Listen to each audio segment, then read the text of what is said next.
இந்தியாவில் election அறிவிச்சிட்டாங்க. So அதுக்கான வேலையெல்லாம் ரொம்பவே வேகமாக நடந்துக்கிட்டு இருக்கு. ஸோ தமிழ்நாட்டில் தான் ஃபஸ்ட்டு ஃபேஸ் எலெக்ஷன். ஸோ இங்கே வேட்புமனு தாக்கல் பண்ணி வேட்பாளர்லாம் செலக்ட் பண்ணிட்டாங்க. எல்லாம் பிரச்சாரத்துக்கே போயிட்டாங்க. அந்த நிலமையில் இருக்கும்போது நார்த் இந்தியாவில் இன்னும் சில கட்சிகள்லாம் இன்னும் கூட்டணியை முடிவு பண்ணாமல் இருக்காங்க. பட் காங்கிரஸும் இந்தியா கூட்டணியை வலுவாக கட்டமைச்சிக்கிட்டே வராங்க.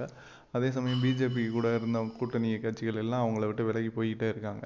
ஸோ இதனால் பிஜேபி பயந்துக்கிட்டு என்ன பண்ணுறாங்க அப்படின்னா, காங்கிரஸை எப்படியாவது முடக்கணும், இந்தியா கூட்டணி எப்படியாவது முடக்கணும்னு காங்கிரஸோட வங்கி கணக்கை முடக்கினாங்க. அதை ராகுல் காந்தியே சொன்னார்.